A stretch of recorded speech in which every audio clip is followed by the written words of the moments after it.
ఒక్కసారి కొమ్మూరి గోల్డ్ కి కాల్ చేయండి. తాకట్లో ఉన్న మీ బంగారాన్ని విడిపించి మార్కెట్ ప్రైస్ కి వాళ్ళు కొనుక్కుని మిగతా డబ్బులు మీకు ఇచ్చేస్తారు.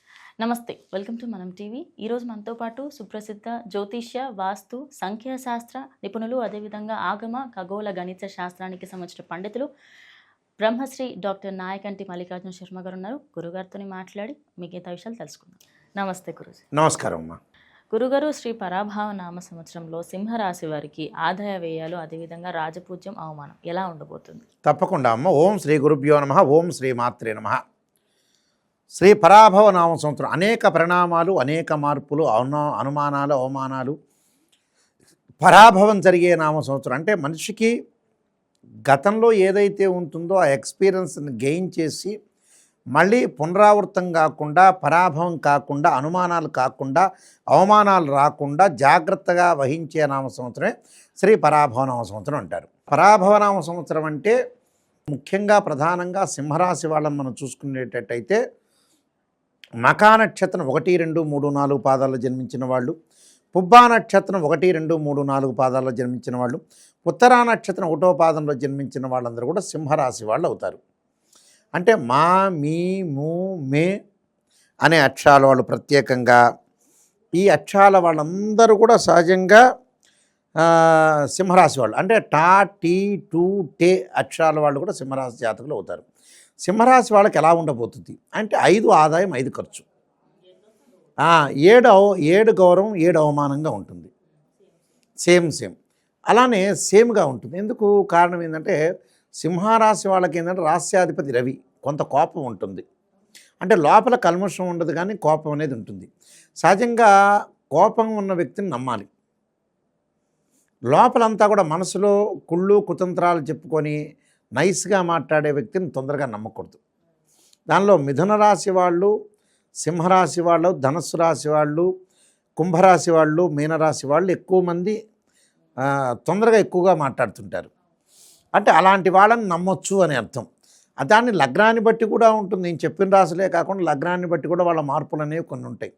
అయితే సింహరాశి వారికి ముందుగా గ్రహగమన గతులు మనం చూసుకునేటట్టయితే గురువు జూన్ 2 వరకు ఉంటాడు మిథున రాశిలో. జూన్ 2 తర్వాత అక్టోబర్ 31 వరకు కర్కాటకంలోను, అక్టోబర్ 31 డిసెంబర్ 18వ తారీఖు సింహరాశిలో అతిచారంలోను, డిసెంబర్ 18 తర్వాత అదే సింహరాశిలో వక్రగతిలో ఉంటాడు గురువు. మరి గురువు వల్ల ఎలాంటి ఫలితాలు జరగబోతున్నాయి సింహరాశి వాళ్ళకంటే, పంచమాధిపతి అష్టమాధిపతి అయిన గురువు లాభస్థానంలో ఉంటాడు జూన్ 2 వరకు కూడా. అంటే జూన్ 2 వరకు కూడా అధిక లాభాలు కలిగే అవకాశాలు ఎక్కువ ఉంటాయి. ఆదాయం బ్రహ్మాండంగా ఉంటుంది. నిరుద్యోగులకు మంచి ఉద్యోగ అవకాశాలు, ఉద్యోగ విస్తరణ, వ్యాపార విస్తరణ జరిగే అవకాశాలు ఎక్కువ ఉంటాయి. వ్యాపార విస్తరణ అంటే హైదరాబాద్లో ఒక వ్యాపారం ఉంటే గుంటూరులో పెట్టచ్చు, విజయవాడలో పెట్టచ్చు, కరీంనగర్లో పెట్టచ్చు, కర్నూలులో పెట్టచ్చు. భాగస్వామ్య వ్యాపారం బాగా కలిసి వచ్చే అవకాశాలు బాగా ఎక్కువ ఉంటాయి. వీళ్ళకి వ్యాపార రంగంలో అభివృద్ధి సరైన విధానంతో, సరైన ప్రణాళికతోటి వీళ్ళు ముందుకెళ్ళే అవకాశాలు ఖచ్చితంగా ఉంటాయి. అధిక ప్రయాణాలు చేస్తారు. నిష్ణాతులైన వ్యక్తుల యొక్క కలయిక వల్ల కూడా వ్యాపార విస్తరణ జరిగే అవకాశాలు బాగా ఎక్కువ ఉంటాయి. అంటే జూన్ 2 వరకు అధిక లాభం కలుగుతుంది.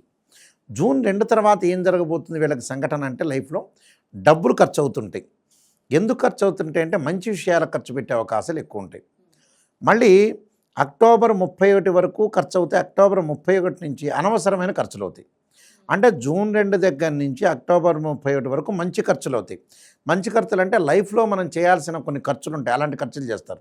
31 నుంచి మళ్ళీ డిసెంబరు 18 వరకు అనవసరమైన ఖర్చులు కలుగుతాయి. అంటే ఎక్కడైతే అనవసరమైన ఖర్చులు ఉంటాయో ఆ ఖర్చులను తగ్గించుకోవాలి. ఈ మధ్యకాలంలో చాలామంది కూడా నిజం చెప్పాలంటే ఏమిటంటే, ఒక అబ్బాయి పెళ్లి చేయాలంటే, ఒక అమ్మాయి విశాఖపట్నంలో ఉందంటే హైదరాబాద్ నుంచి విశాఖపట్నం కారు ఖర్చు అవుతుందని ఆపుకునేవాళ్ళు చాలామంది ఉన్నారు. హైదరాబాద్ నుంచి ఎక్కడో పూణేలో అమ్మాయి ఉందంటే కారు ఖర్చు ఆపుకుంటారు. పక్క రోజు మటుకు శాంసంగ్ సెల్ ఫోన్ కొంటాడు 50,000 పెట్టి. అంటే లైఫ్లో ఏది చెయ్యాలో, దేనికి ఖర్చు పెట్టాలో టోటల్లీ అట్టర్ ఫెయిల్ అయ్యారు ప్రజలు. అంటే మనకి ఏది అవసరం లేదు. లైఫ్ ఎంతవరకు మనం బతకగలుగుతాం, లైఫ్ ఎంతవరకు లీడ్ చేయగలుగుతాం అంటే కొంతవరకే లీడ్ చేయగలుగుతాం యాక్చువల్గా. అంటే 55-60 సంవత్సరాలు తర్వాత మన లైఫ్ అనేది ఏంటంటే బోనస్ మార్కులతో బతకటమే.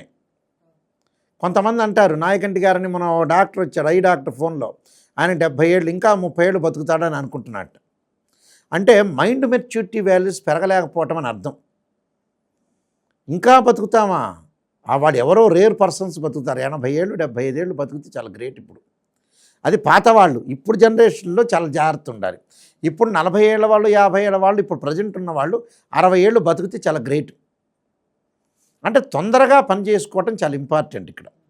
అలానే ఈ రాశి వారికి వచ్చేటప్పటికల్లా ప్రధానంగా ఈ సింహరాశి వాళ్ళకి జూన్ 2 వరకు బాగుంది. చాలా అద్భుతమైన రిజల్ట్స్ వచ్చే అవకాశాలు ఉంటాయి. మరి మిగతా గ్రహాల యొక్క పరిస్థితి ఏంటి అనేది చూసుకునేటట్టయితే ఇక్కడ సింహరాశి వాళ్ళకి షష్టమాధిపతి సప్తమాధిపతి శని అష్టమ స్థానంలో ఉండటం, ఆరోగ్యపరంగా ఇబ్బందులు కలగకుండా చూసుకోవాలి జూలై 25 వరకు. జూలై 25 తర్వాత ఆరోగ్యం అనేది చాలా అనుకూలంగా ఉంటుంది. ఫైనాన్షియల్ పరంగా డెవలప్మెంట్ చెందే అవకాశాలు ఎక్కువ ఉంటాయి. అలానే అన్నదమ్ముల మధ్యలో సఖ్యత ఉంటుంది, డెవలప్మెంట్ చెందే అవకాశాలు బాగా ఎక్కువ ఉంటాయి. అధికంగా ప్రయాణాలు చేసే అవకాశాలు బాగా ఎక్కువ ఉంటాయి. రాహు యొక్క బలాన్ని మనం చూసుకునేటట్టయితే డిసెంబర్ 7 వరకు రాహు కుంభరాశిలోను, ఆ తర్వాత మకర రాశిలోకి సంచారం చేస్తారు. డిసెంబరు 7 వరకు కూడా భార్యాభర్తల మధ్యలో అన్యోన్యంగా ఉండే అవకాశం అనేది ఖచ్చితంగా ఉండాలి. అంటే వైఫ్ అండ్ హస్బెండ్ రిలేషన్ చాలా మోస్ట్ ఇంపార్టెంట్. అంటే ఎలాంటి చికాకులు లేకుండా కొద్ది జాగ్రత్త వహించాలి. డిసెంబర్ 7 తర్వాత ఏం జరుగుతుందంటే ఈ రాహు కుంభరాశిలో సంచారం చేయటం వల్ల వీళ్ళకి స్థానచలనం జరిగే అవకాశాలు ఎక్కువ ఉంటాయి. అంటే స్థానచలనం జరుగుతుంది, విదేశాలకు వెళ్ళే అవకాశాలు ఎక్కువ ఉంటాయి. ఎందుకంటే సింహరాశి వాళ్ళకి 6వ స్థానంలో రాహు యొక్క సంచారం. డిసెంబర్ 7 వరకేమో, డిసెంబర్ 7 లోపలేమో వీళ్ళకి 7వ స్థానంలో రాహు ఉంటాడు. అంటే వైఫ్ అండ్ హస్బెండ్ రిలేషన్ విషయంలో కానీ కుటుంబ పరంగా వివాదాలు, ఆర్గ్యుమెంట్స్, చిక్కులు లేకుండా చూసుకోవాలి. 6వ స్థానంలోకి రాహు రాగానే శత్రులు మిత్రులుగా మారిపోవటం, ధనధాన్య వృద్ధి కలిగే అవకాశాలు, డెవలప్మెంట్ జరిగే అవకాశాలు ఎక్కువ ఉంటాయి. అంటే రాహు వల్ల విదేశాలకు వెళ్ళటం, ఆ దేశం యొక్క పౌరసత్వం లభించడం, గ్రీన్ కార్డు హోల్డర్స్ అంటారు. మన దేశంలో రేషన్ కార్డు ఎలాంటిదో వాళ్ళ దేశంలో అలాగా డెవలప్మెంట్ జరిగే అవకాశాలు ఎక్కువ ఉంటాయి. కేతు వల్ల ఎలా జరగబోతుంది? డిసెంబర్ 7వ తారీఖు వరకు కేతు సింహరాశిలోను, 7 తర్వాత కర్కాటక రాశిలోకి వెళ్తాడు.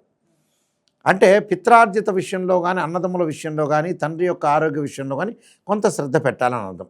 శుక్రుడి వల్ల శుభ కార్యక్రమాలు జరగటం, రవి వల్ల ఉద్యోగంలో ప్రమోషన్లు జరగటం, బుధుడి వల్ల మంచి జరిగే అవకాశాలు ఎక్కువ ఉంటాయి. అంటే ప్రతి పనిలో కూడా వాళ్ళు ముందంజలో ఉండే అవకాశాలు బాగా ఎక్కువ ఉంటాయి. కాబట్టి డెవలప్మెంట్ అనేది అయ్యే అవకాశాలు ఖచ్చితంగా ఉంటాయి.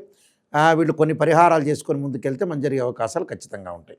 ఎలాంటి పరిహారాలు చేసుకోమంటారు? విష్ణు సహస్రనామం పారణం ఒకటి, ఓం నమో నారాయణాయ నమః అని అష్టాక్షర మంత్రం, ఓం నమస్వే పంచాక్షర చేయడం ఒకటి. లైఫ్లో సరైన ప్రణాళికతోటి సరైన విధానంతో ముందుకు వెళ్ళాలి. గతంలో ఏదైతే తప్పులు ఉన్నాయో ఆ తప్పులన్నీ కూడా మళ్ళీ రిపీట్గా చేసుకోకుండా చాలా జాగ్రత్తగా అనుసరించి ముందుకెళ్తే లైఫ్ని వాళ్ళు లీడ్ చేసే అవకాశాలు ఎక్కువ ఉంటాయి. ఎలాంటి ఇబ్బందులు పడాల్సిన పని, రవి వల్ల కొన్ని ఉద్యోగపరంగా ఇబ్బందులు రాకుండా చూసుకోవాలి. అందువల్ల ఖచ్చితంగా సూర్యుడు యొక్క ఆరాధన చేయాలి. ప్రభాకరాయుధమే దివాకరాయుధమే తన్నో సూర్య ప్రచోదయాత్ అనే మంత్రాన్ని. రియల్ ఎస్టేట్ రంగంలో చిన్న చిన్న గొడవలు జరిగే అవకాశాలు ఎక్కువ ఉంటాయి. అంటే రియల్ ఎస్టేట్ రంగంలో కొద్దిగా మన ఇల్లు కొనుగోలు చేయటంలో కానీ, ల్యాండ్స్ కొనుగోలు చేయటంలో కానీ, ఎలక్ట్రానిక్స్ కానీ, ఎలక్ట్రికల్ కానీ, గృహ ఉపకరణ వస్తువులు కానీ, ఇలాంటివన్నీ కూడా పర్చేజ్ చేసేటప్పుడు చాలా ప్రాబ్లమ్స్ వచ్చే అవకాశాలు ఉంటాయి. వివాదాల వైపు వెళ్లకుండా, ఆర్గ్యుమెంట్స్ వైపు వెళ్లకుండా, వైఫ్ అండ్ హస్బెండ్ రిలేషన్ కూడా ఆర్గ్యుమెంట్స్ వైపు వెళ్లకుండా సర్దుబాటుతనంతో ముందుకు వెళ్ళాలి. మనం సర్దుబాటు చేసుకున్నాం అనుకోండి, లైఫ్లో అన్నీ మంచి జరిగే అవకాశాలు ఖచ్చితంగా ఉంటాయి. ఇలాంటి కొన్ని పరిహారాలు చేసుకొని ముందుకెళ్తే మంచి జరిగే అవకాశాలు ఖచ్చితంగా ఉంటాయమ్మా. ఈ సింహరాశి వాళ్ళందరికీ కూడా శ్రీ పరాభవనామ సంవత్సరంలో శ్రీ పరమేశ్వరుడి యొక్క కరుణాకటాక్షం అనేది ఉండాలని ఆశిస్తూ సర్వే జనా సుఖినో భవంతు.